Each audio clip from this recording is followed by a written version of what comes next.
Gentlemen, we're at 199. Dang. We are a week and a half away from 200. We got some stuff to do tonight. Yep. After this.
I think we're online.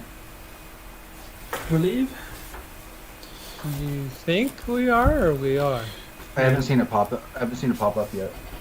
That's what I meant by I think we're online. It says excellent connection.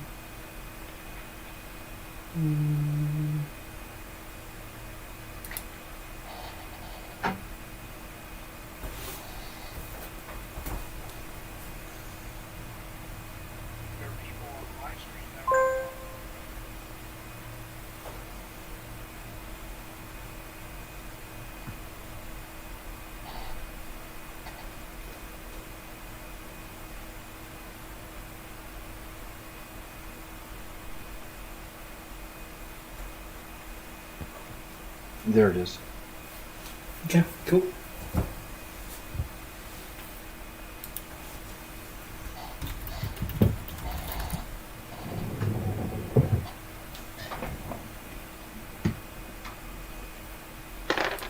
John, you good to go?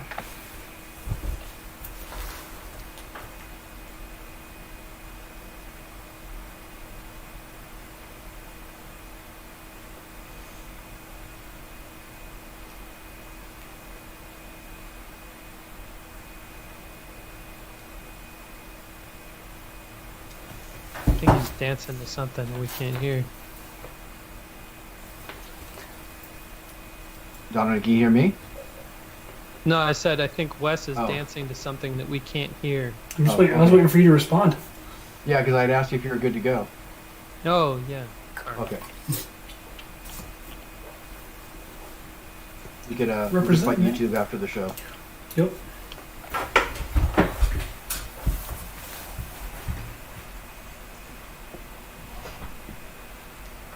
Ready when you guys are? Mm-hmm. I believe so. Let's do it.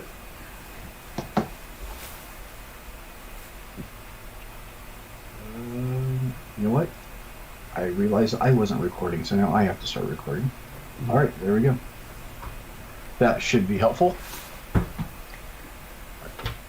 What's up, Internet? This is the Making Geeks Podcast, a podcast for makers, dads, and geeks. Episode 199. 199. Right on the precipice. One more, and yeah, you hit the big one. How you guys been this week? What you been up to? I've been busy. I've been traveling. I drove Catherine and I and our two kids and our husky drove 2,025 miles. We're in Wyoming right now, taking advantage of the situation that I mentioned a couple times, where we wanted to, take advantage of the 100% virtual learning that our kids are doing, so they don't have to be in person. And so we were like, hey, why don't we take advantage of this situation and do something cool, since Catherine can also work from home. So we're just visiting Wyoming for a little while and seeing how that works out. They're going to start doing their schooling stuff next week. It's a little bit of a challenge in that we're still acting like we're 2 hours ahead of where we are now. So even hopping on this podcast was like screwing with my mind as far as like what time do I have to get online and everything. So my computer is still set on East Coast time, and other clocks in the house are set on Mountain time. So it's just like, what time do you mean? Do you mean like? Oh yeah, because it's only 7 o'clock there, right? Yeah, yep, 7:30. Is the sun still up? No. But it's been pretty fun. We've been here. This is our second full day. Went on a hike yesterday with the dog and the kids, and it's been pretty cool. Just kind of settling in, and we're hopefully going to do some of the wintertime stuff once that kicks into gear. Maybe do some skiing, which the kids have never done before, which I'm excited to see how they do. Maybe some ice fishing. I don't know. Whatever we can do, we're going to try it. While being socially what part distanced. of Wyoming and you in? Central, so it's near Lander. It's in Lander, near Riverton, Mm-hmm. if you're familiar with those areas. I used to live in Wyoming. I haven't gone to Casper yet. You're speaking a foreign language to me. I know nothing about the northern states. You might as well just be the Shire. The northern states. You're probably at a higher northern latitude than I am, I bet. Not where I live. I mean, I live in Southern California. That's fair. It's not like a Dakota or anything. It's pretty much You're middle. you're north of me in some fashion, though. Yeah. I mean, granted, in November, I think they're supposed to get like 8 inches on average in this city, so of snow. So it's definitely different. The high was like 46 degrees, I think, today. That's awesome. I saw some of the pictures in the video that you posted, and like, oh, it just looks so peaceful. Yeah. I just want to start driving east. Yeah. And not stop until I hit something that doesn't resemble anything of where I live. Why I'm going to do it? Like, Yeah. it's really cool. Like, just driving 30 minutes, the entire landscape can morph into a different visual than where you just were. Like, the type of terrain, the type of rocks, the type of trees, and everything. It's very dynamic. So Is there a good mix of like flatland and mountain there, or is it mainly just more mountainous? Yeah, it's a good mix. Cool. Definitely. Would you agree, Donovan? Yeah. It's definitely mixed. If you ever go down to Casper, as you're coming into the city, you can wave hi to my elbow as you're driving down the highway. You might have to explain that reference. Yes. I think we're kind of lost. I was in 3 major car accidents in Wyoming my freshman year of college, and the first one I lost part of my arm on the highway, literally. And so it's forever part of the Wyoming terrain. Okay, now we get That it. makes sense, yes. Mhm. This week has been pretty crazy for me. We're almost halfway through the semester for work, and I'm teaching and then doing like another 2 hours of trying to create tutorial videos for all the students that can't keep up during regular class time. And I'm testing out streaming of different things, not just for the esports team that I'm in charge of, but also to see how I can kind of leverage that time a little bit more for my stuff that I'm doing for Geek Builders. and I'll be picking Wes's brain at a later time for how to better set up some of those things. So it's all pretty much geared towards work right now, and still trying to figure out how to work in time to finish those projects that have been haunting me for 3 months now. And I'm starting to get those emails of, where's the video? How come it's not out yet? So, yeah, I gotta take care of that really soon. Have you, Donovan? Halloween's coming up, so I've been trying to work on my son's costume. He's going to be the Mandalorian, so I was able to get some chrome filament, and I'm trying to print a Mandalorian helmet for him. That looks good. Yeah. 3 have failed. 3 have not failed, so I'm at a 50% success rate right now. Oh, this is the way. This is the way. But I wanted chrome to be the color of the filament because finishing it and painting it and weathering it and all that kind of stuff, when it scuffs, I wanted it to scuff to chrome instead of scuff to like another color filament. So it's not too bad. I wish it would fit me, but apparently I have a huge head because this is a full-size model and it does not fit my head. But it fits my son, so we're gonna put like little bike pad helmets in it and all kind of stuff. So he'll have a pretty sweet Mandalorian helmet for his costume, and I'm gonna be the Dadalorian because we got a Baby Yoda costume for my baby, and I'm gonna have the strap, instead of having the cartridges on the front, I'm gonna have like milk bottles. Then I'm gonna have diapers and my utility pack and stuff like that. So I'll be the Dadalorian with my little Baby Yoda. She's like adorable. Another butt-paste opportunity. Yeah. She's so cute in it, so it'll be fun. She looks pretty good no for project 50. videos out of this, but just something fun to do. Yeah, we also shouldn't gloss over that Donovan put out an awesome video a few days ago, and if you have not watched it, I urge everybody to go out and check it out. It's an amazing build, an amazing video. It definitely deserves more attention right now. So go watch it if you haven't seen it. Go watch it twice, in fact. Definitely. Agreed. Yep. Or 3 times if you have the time for it. Mm-hmm. If I could watch it 1,000,000 times myself and still get paid, I'd do it. But I have a computer lab. I work with like 35 computers. I can just kind of, hopefully not raise any that one looks questions suspicious at all. No, I could kind of like fan it out among a couple different IPs, so it's not, being filtered all through the same place. Anyway. But yeah, to put the video out, I'm really proud of the project. I'm proud of the video, despite it flopping. But it's done, and working on the next thing, which is the Star Wars desk, which is already done. Like I'm sitting in front of it. I was gonna start editing the video for it this morning, but I got so depressed by the analytics of my Playhouse video that I couldn't bring myself to work on it. Give it some time. I know you want a quicker response to the video, but you have to give it some time. I think. I think it'll come around. It just might take a little while. It can only get more views. Yeah, there you go. There's the spirit. So before the show started, I was picking Donovan's brain about an idea, talking about. Crap! Now I have to look at my notes. So I don't remember off the top of my head. Innovation. Yeah, but not just innovation, but kind of like a standstill of innovation.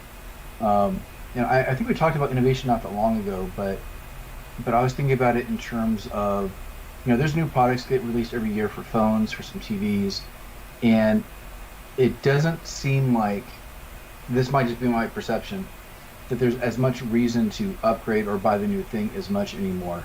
It seems like we're getting really close to hitting a lot of walls in terms of, visual fidelity, audio fidelity, and these different things, and wondering if, you're having a similar perception of things, or if you're maybe turning your sights to something else for that innovation, if you're, maybe like a different category of thing.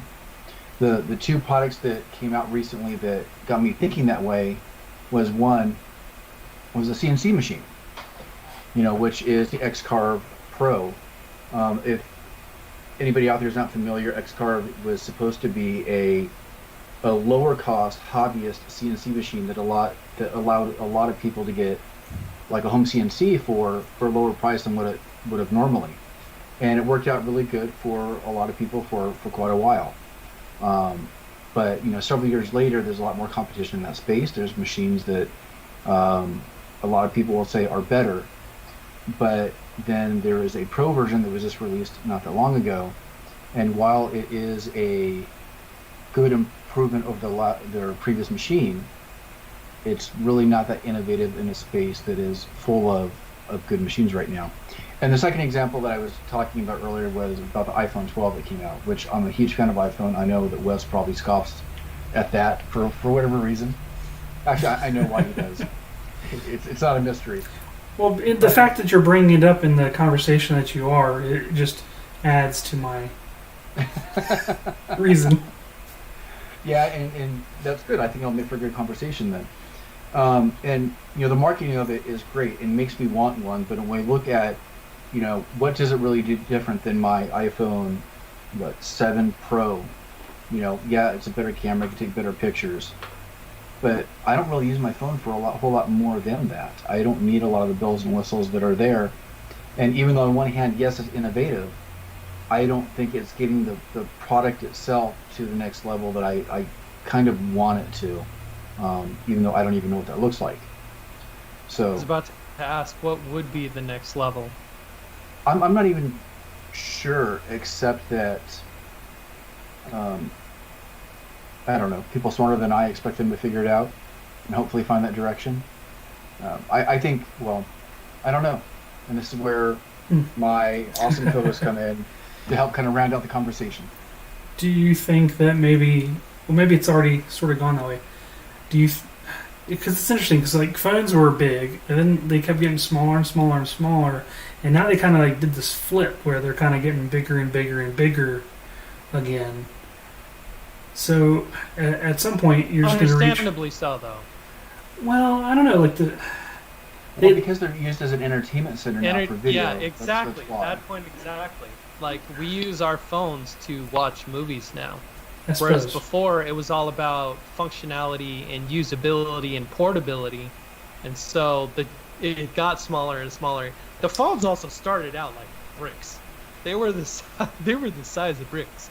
So getting smaller was a good progression. But now like we consume so much content on our phones that they're gonna get bigger and bigger and bigger. There's a point of diminishing returns. Like you can only get the phone so big to support like 8K video. You wouldn't be able to even see a difference in like 4K and 8K at the size that they have. Just an example, right? Like is the next step of that. Like so, like I don't know. Would there be like a break point where they would have the iPhone with the iWatch? Those aren't independent of the iPhone. You still have to have that tethered, right? Not anymore. The new one I think can be independent. So you can do like Dick Tracy, like phoning, like video conferencing on the watch separately of having an iPhone? I believe so. I believe the newest version has that option. They're still really like companions of each other anyways. Right. I mean, I thought about... Go ahead. I was going to say, how many people need LiDAR in their next phone for like AR application? I mean, that is the next step, is like AR. Like that seems like that would have been more widely accepted, more widely used in a lot of different ways than it has been. Like a lot of people were, maybe it's just a slower adoption than people thought. I don't know. There's definitely potential there that's not utilized. So specifically with phones, I'm struggling a lot right now because it seems like convergence, divergence. So we've stuffed so much into this one device that I'm at a point now where I want to break them apart. I want a separate camera now. I want things separate. I don't want it all in one brick anymore, especially for the price that they are. I'm struggling when it comes to that. So I don't know if it's an age thing for me too, where I can afford to have the devices separate, but I'm almost feeling more schizophrenic, which is a bad choice of word, I'll admit, for this. But I have so much in this one spot right here that it feels like I'm never letting go of this. And in some ways, I think the creativity is lost, because this is not the same as holding a regular camera or video camera. I don't know. It's. Do you think it's sort of like having a combo television / VCR?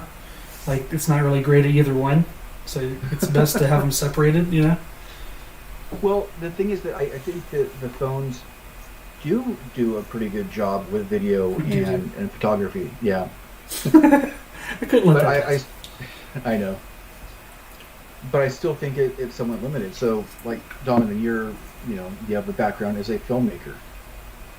Would you have ever filmed or felt comfortable filming an actual movie or anything that you would want to put your name on with a mobile device? I think I never had a desire beyond just doing it for, I'm trying to think of the word, not clout, but just because you could. Farts and laughs. Like, there are feature films that were literally shot on an iPhone. Like, they're out there. Now, granted, they were rigged out so much that they didn't resemble an iPhone I've seen at that. all. Just like the movie Act of Valor. Did you guys ever see that? Yes. That movie was shot entirely on 5D cameras. Yeah. But again, they were so rigged out that like they didn't resemble a 5D camera like anybody else would have a 5D camera. So the novelty, that was the word I was trying to think of. The only appeal to it, I think, is the novelty of saying, hey, this was shot on an iPhone, or this was shot on 5D or whatever. Beyond that, no. I figured. Yeah.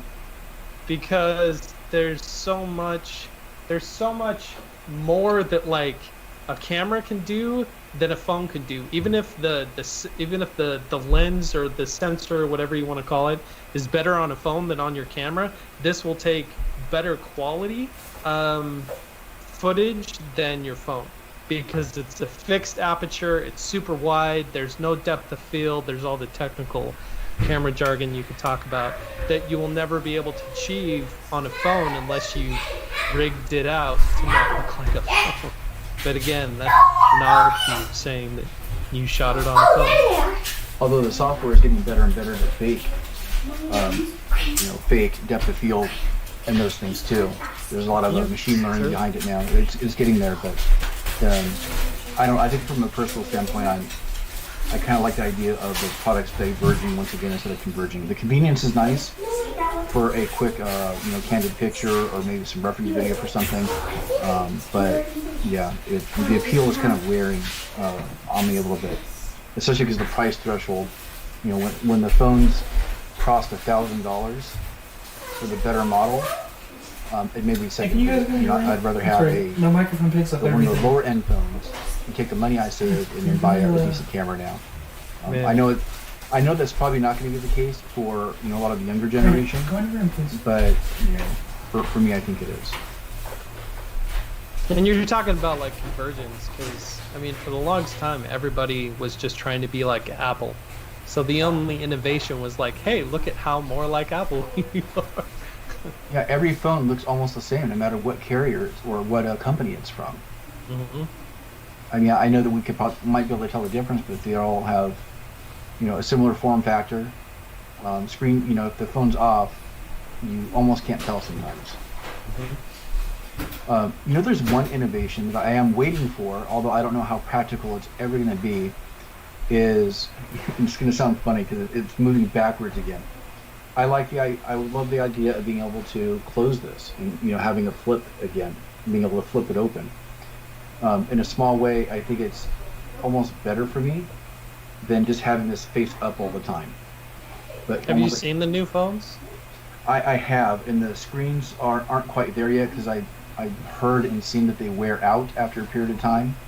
at that point that they close, even though they're not folding like on a seam, they're kind of curving over on themselves. Yeah. It still has some ways to go.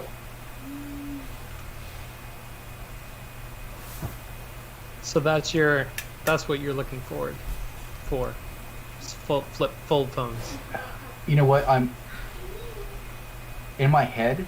It sounds like it'd be something nice and innovative, but maybe it could be just another almost like a fidget spinner type thing, where I just sit there and flip close it and flip it all day. So I don't know if it's another distraction.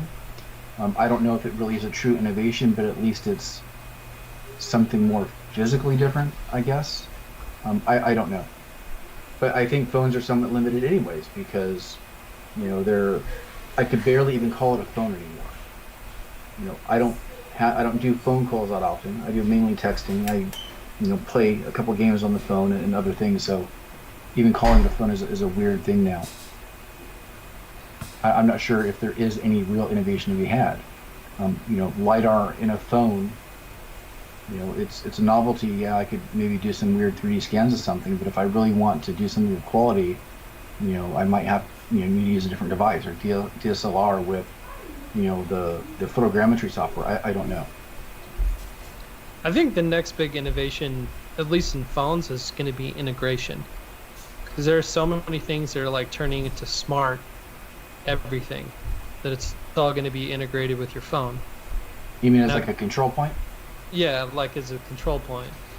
Where there's Siri and the Dot and Echo and the smart home features are becoming more and more ubiquitous, and like your phone you're just going to talk to your phone since it's on Which you can literally already do that. on everybody's person. Yeah.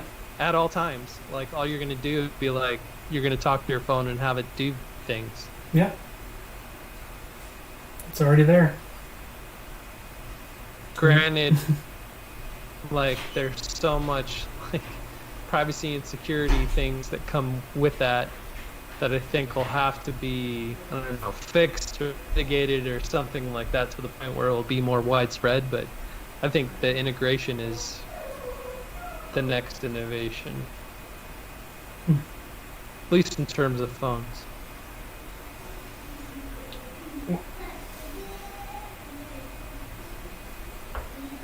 What other products do you guys think? How about cars? Do you think Tesla is like pushing the envelope, forcing other companies to innovate? Like, is there still innovation in that space? I feel that there is, definitely. Yeah. Crap. I forgot what I was going to say. Teslas are cool. I just want to say that. I'll never be able to afford one, but they are wickedly cool. Tesla is my dream car, actually. Forget about Lamborghini or Ferrari that my 10-year-old self was going crazy for. No, I just want a Tesla. I want something that is, I don't have to use gasoline anymore. I could charge it at home. Plug it into my Powerball. It could drive itself. Drive itself. Yeah, that's as an adult, that is my dream car. I have a friend that has one, and it is an amazing piece of technology. I was going to say machinery, but it's really just a piece of technology. I think that we're kind of at the infancy of what we could do with automated transportation. I think that Tesla is kind of leading the way. I'd like to see them have some really good competition, because once you have good competition in that space, I think that's where you're going to start getting even more innovation. I know there's a couple companies that are trying to, but no one's been able to get close to, or they've been able to accomplish yet. I haven't even seen any of the other kinds. Yeah, there are. Well, you have the major car manufacturers that are releasing their versions, but they're still kind of slow to scale compared to Tesla. And there's another company too. I forgot the name of it. There's one called Faraday that I think already kind of failed. There's another one that was called Frisker, which is like a really high-end electric sports car. I don't think that did much, but there's another company too that is supposed to be Nikola? I forget the name, but they came out with an electric truck that looks like a normal truck and not the Cybertruck. And if they're able to scale that to production and get that in enough people's hands, they could actually have something that's pretty decent.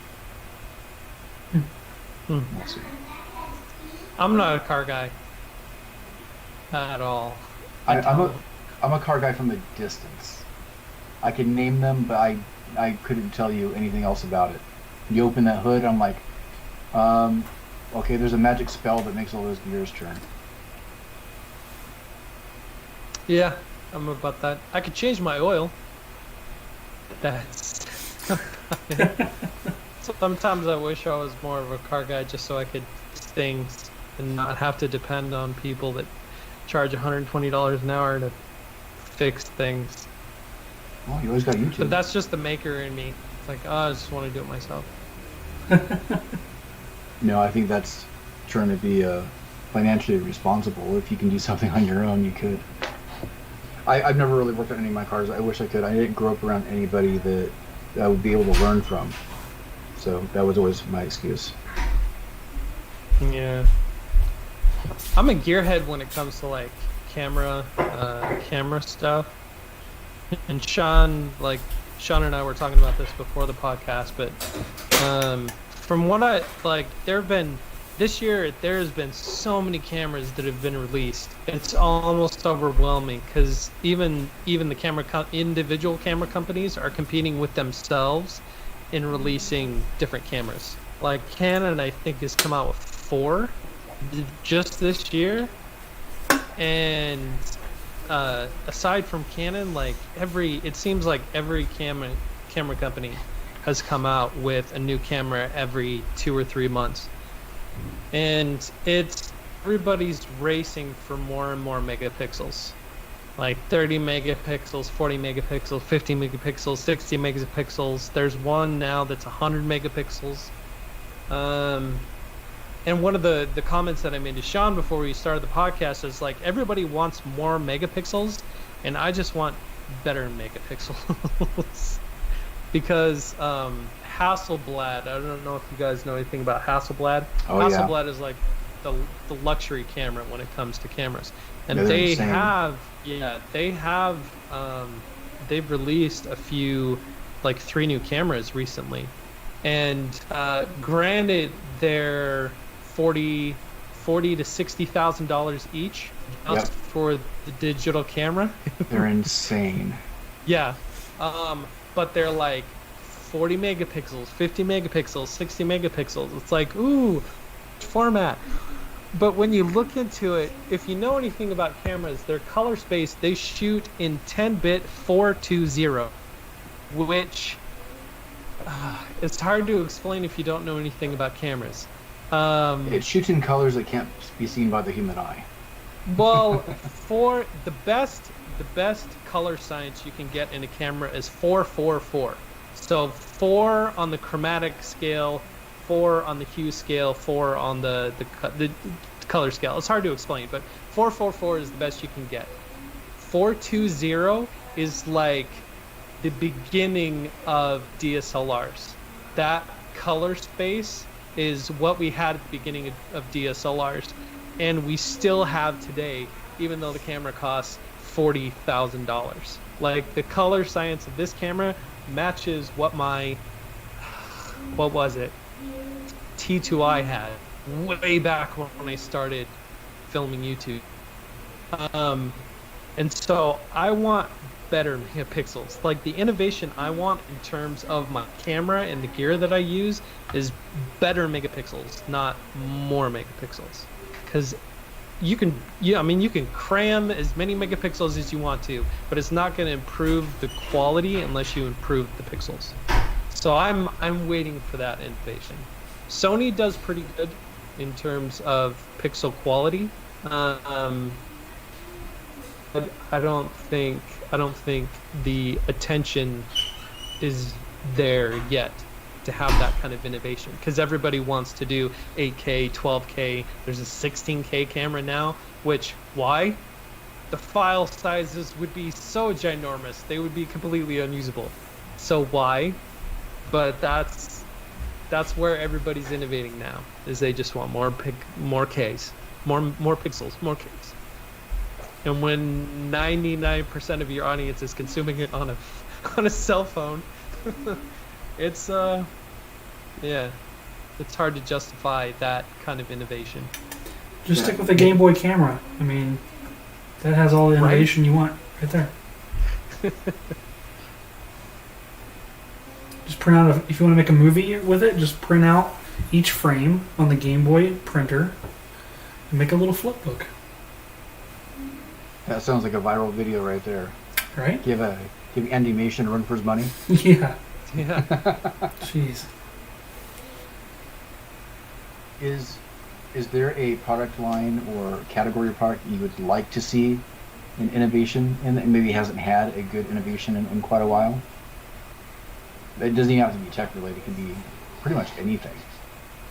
I think there's some industries that are set for big innovations or on the precipice of a big innovation, like food production or agriculture and stuff like that. But didn't know if there's anything that's on the horizon for either of you. I don't know. That's a good question.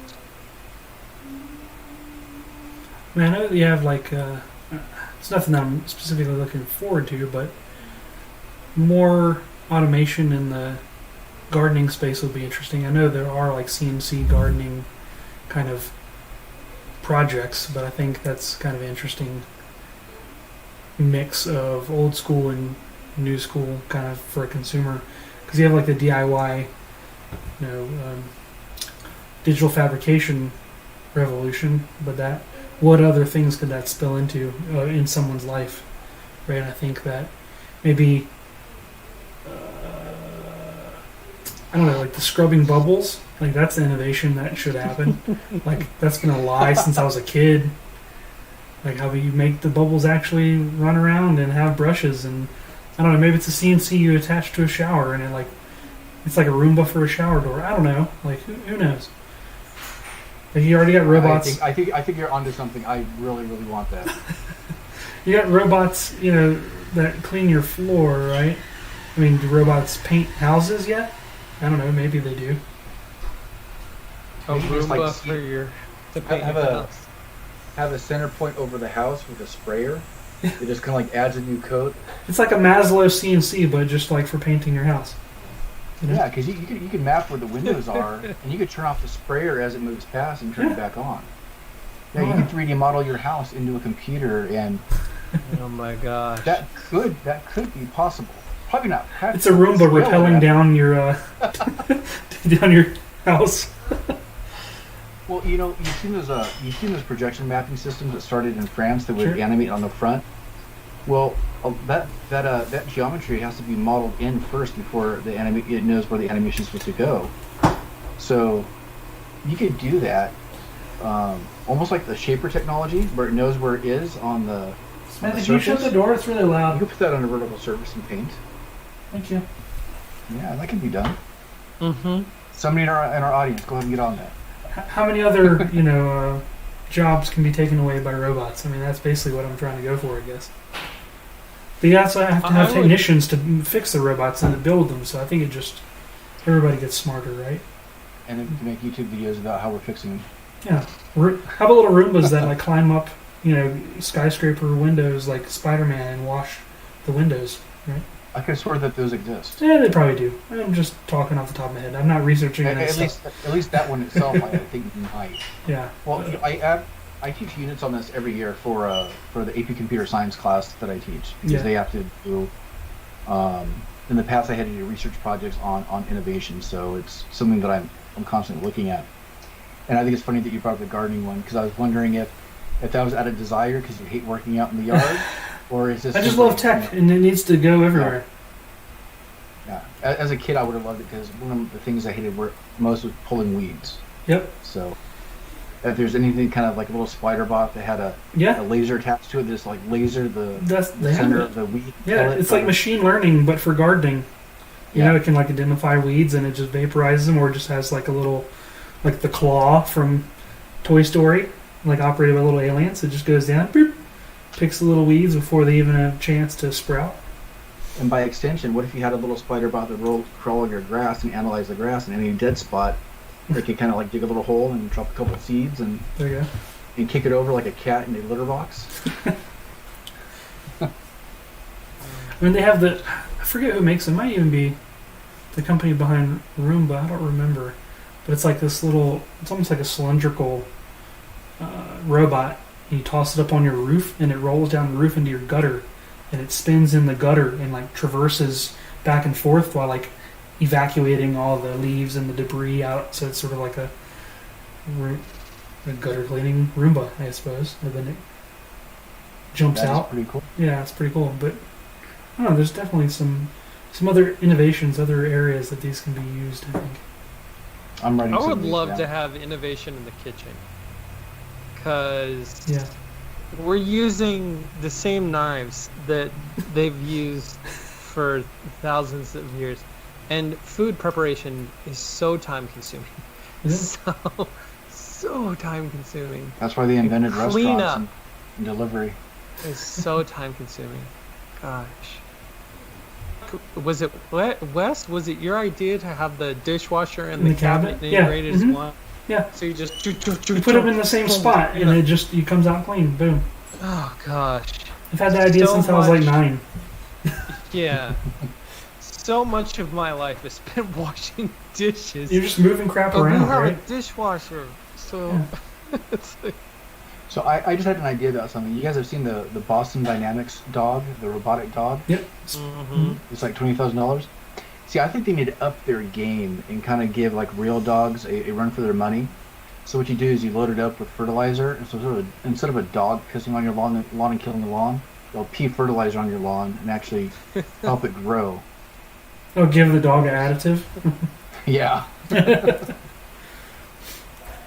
Well, they do have the stuff that you can put in their water, I think, and then it like neutralizes it so the pee doesn't necessarily leave yellow spots. So that's sort of in the right direction. They just need to keep going with that.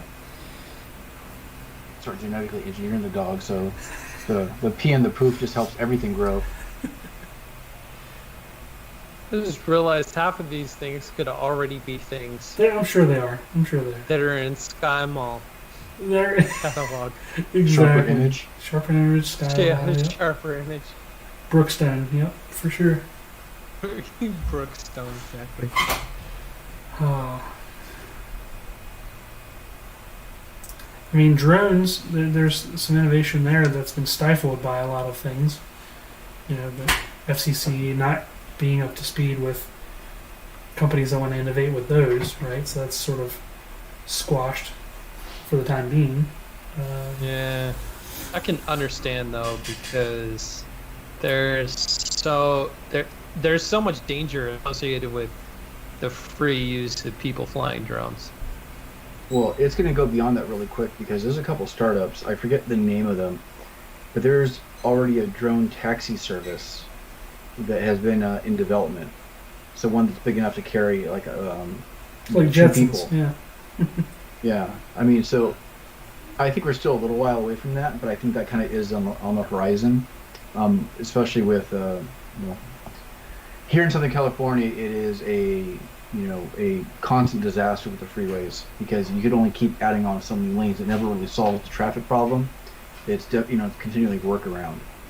So we need a different way of in the air transportation possibly. And they're planning on these things being autonomous because why not? We have the ability to make things autonomous now. So it's an innovation that should be coming, but I don't know if we're going to be able to solve some of the technology issues of the lift based on the weight. I know that you can find like the weird videos on YouTube of almost like a speeder bike looking drones that people are sitting on and doing. So I think they have to solve a couple They of call them problems. first, Somebody yeah. sneezes, is the thing gonna? I want the speeder bikes from Star Wars from Return of the Jedi. It'd be fun. All the land speeders.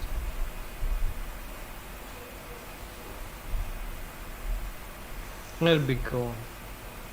It'd be too expensive, but it'd be cool. That's the thing about all of this stuff. There could be all the innovations in the world, but if it's not accessible, then What's the Well, point? well, I mean, I think things eventually become accessible, but it always filters down. I mean, if you look at the first Tesla that came out that we were talking about, the Tesla Roadster was over 100 grand. So, all the rich people that were able to afford it were able to buy it, and it funded the next round, which was the lower cost one, lower cost, and we should be getting an even lower cost Tesla within the next 5 years. So that's how a lot of those innovations are funded. So I don't think it's How that much is the S3 now? 30,000, 40,000. Depends on how loaded you get it. Cheaper than the Hasselblad then. Yeah. The innovation that I'm really waiting for, and I mean the product itself is already out, but I still think it's really in its infancy, is VR. I love the idea of a virtual environment, but I don't necessarily want to be locked away in the matrix. I think a blending of the two, or finding the real cool application for how and why we would need it, aside from fighting Darth Vader, I think is going to be really interesting. So you're not ready for an Oasis? I am ready for it, but I don't think I should do it. Me trying to speak as a responsible adult, yeah. I mean, I love the idea of it from an educational standpoint, or even learning new skills, possibly. But I worry about the complete takeover of, a perceived reality, which means I think that we're still in the infancy of how to best use it for society. I think that we're still waiting on what the true innovation about it is. I mean, because essentially it's just two screens in front of your eyes that fool your brain that you're into a much larger space than what you are. I think that the innovation is still to come in a lot of ways. So when I was in college, I went to it was called the Creativity World Forum, that for some odd reason was held here in Tulsa. It's typically held in like Sweden and Germany and Denmark and stuff like that. But in this particular year, it was held in Tulsa. And there was a guy there showcasing an invention he made called Sixth Sense. And what it was a little device that you wore in front of you that had an input camera on it, and it had a projector on it.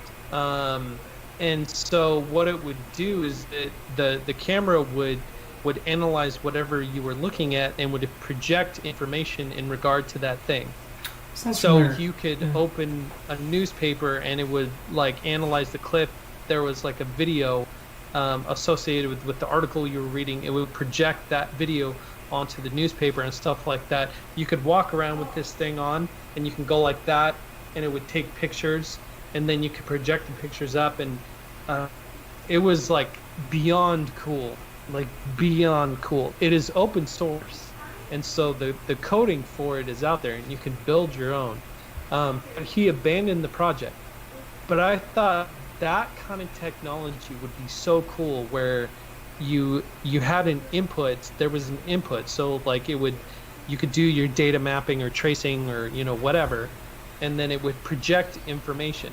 Like you could there's so many things you could do with it.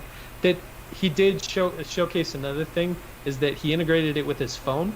He tied it into his phone, and so he put his hand up like a phone, and it projected the numbers, and he punched the numbers. I remember this. And yeah, it made the phone call. Like it just the amount of things that you could do and not have to worry about like holding a device, wearing it like a necklace, essentially.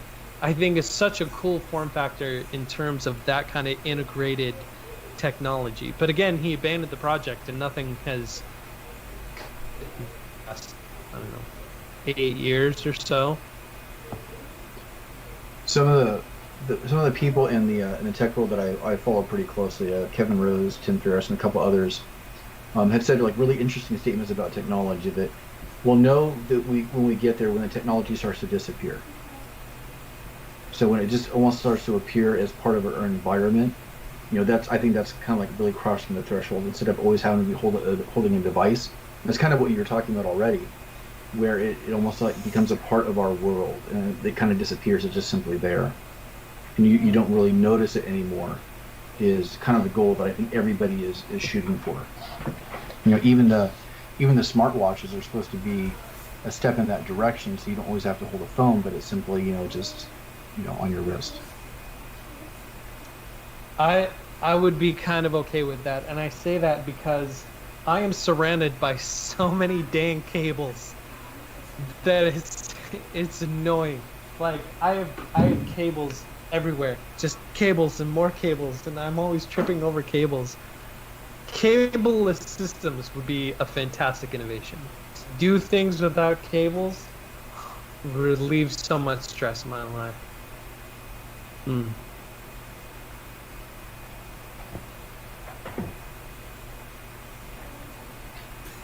We ready for that time already? I believe so. I guess so. Sorry, there's some commotion outside. I don't know what's going on. So, what are you guys geeking out about this week?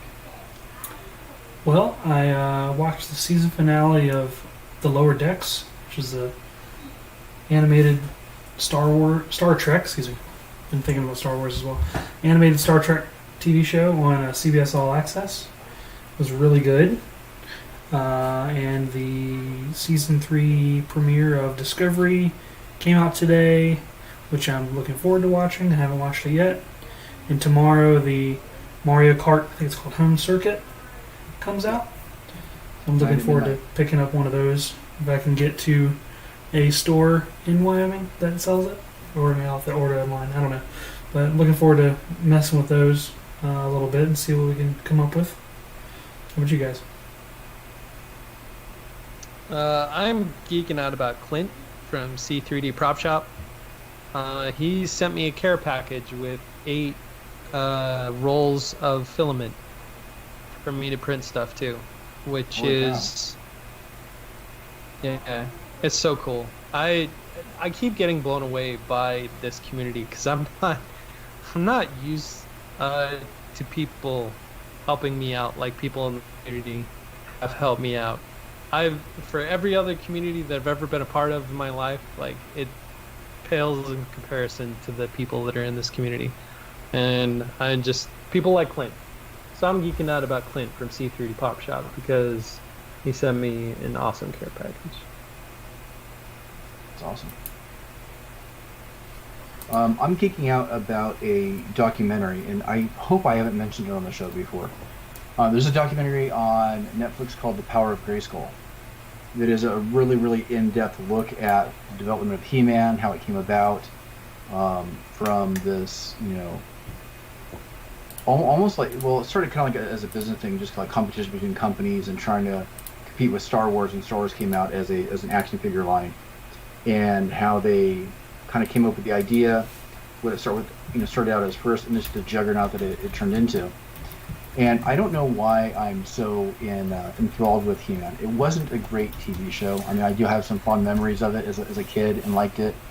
I think I probably have fonder memories of the toys because I owned Castle Grayskull and I have no idea what happened to it, which is still kind of frustrating to me. But I don't know, there's something about that franchise and just the mythos of it that kind of draws me in. And it was nice seeing a really in-depth look at pretty much the whole process and the development of the show, and seeing how it was created. There was a feature on the Toys That Made Us that kind of went over the toys of He-Man and talked about it, but this goes in a lot more depth and kind of fills in some gaps that might have been in there before, not just about the toys, but about everything else. Business, marketing, how they built the molds, how they decided to create the figures. And there's a little bit of a maker aspect to it also when you look at it in that way, and it kind of gets my wheels churning for making things more I don't know about figures, but just 3-dimensional things. So if you have any interest in He-Man or like 80s nostalgia, I highly recommend that documentary. It was a good time. You said it was on Netflix? It's on Netflix, yeah. It's called The Power of Grayskull. Somebody. You just have to open up a new email account and get another free trial. Unless, yeah. But I just read that they're canceling free trials for Netflix. What, really? Yeah, I don't know when it's going to affect, but they're going to be canceling free trials for Netflix. Wow. Yep. Huh. Because you don't need them anymore? I don't know. You figure, they are so synonymous with streaming and TV right now that they don't have to market that way anymore. Who has not tried it yet? Yeah. Yeah. More addictive than cigarettes. Which is probably a horrible thing to say, but oh well. All right, so at that time, we're start closing out the show, and we want everybody to know that we have a website. And on that website, you can get a hold of us on the contact page. You could also listen to episodes directly through the site. It is still it's a new site that's still being developed, and it's going to continue to probably change a little bit over the next couple months as we move into the future. And maybe we'll talk about a little bit about that in about a week and a half, because we have a huge episode coming out, which is episode 200, and we would like all of you to be a part of it and be part of the live chat. It's going to be on October 25th on Sunday, 5 p.m. Pacific, 8 p.m. Eastern. 8 p.m. Eastern, and some weird time in Central, right? 7, yeah. 7, yeah. I know it's a 2-hour difference, then a 3-hour difference. I have to think about it longer than I should have to remember those times. So find your appropriate time zone: 5 Pacific, 7 Central, and 8 p.m. Eastern. Tune in; it's going to be a good time. We have some things we're going to be giving away, some prize visits from people possibly. So definitely worth your time to stop by and be a part of the live chat. Yeah, Definitely. and it's definitely worth it to stop by our social media accounts and see what we're working at. Nicely and done. Come hang out with us there. So if you want to see the stuff that Sean is building, you can check him out over at Geek Builders. Wes is found at Geek Smithing, and I'm found at Once Upon a Workbench. And we'd like to take this opportunity to thank our patrons over at patreon.com/MakingGeeks for their financial contributions. Every time we release an episode on that platform, we appreciate each and every one of them, and we love discussing different things with them on our Patreon-only Discord channel, which is a great place to be. And we'd love to thank our top patrons, Square Splinter, Clint from C3 Pop Shop, and Jordan Rimple. Thank you guys so much for your support. Well, you can find new episodes of the show every Saturday morning on your favorite podcast player of choice. And we want to thank everybody for hanging out in the live chat. It's always nice having that extra interaction and sharing out things depending on the topic that we're talking about that night. And it's a lot of fun, and we look forward to it every week. So from all of us to all of you, have a fantastic week. See you next week, episode 200. Oh, and on a quick note, remember that we will not be streaming on Thursday because we're going to be streaming on Sunday during that special time, so make sure to mark your calendars. So different bat time, different bat channel for next week. Should be a good time, and we hope to see everybody there. Well, it's the same bat channel. That's the same YouTube channel. You're right. You're right. It is the same bat channel, but different bat time. That just doesn't flow off the tongue as well. Yeah, I understand. No, it doesn't. See you Not guys. the worst thing I've said, but have a good week. We close that up beautifully. Oh, yeah. I often stumble at the finish line.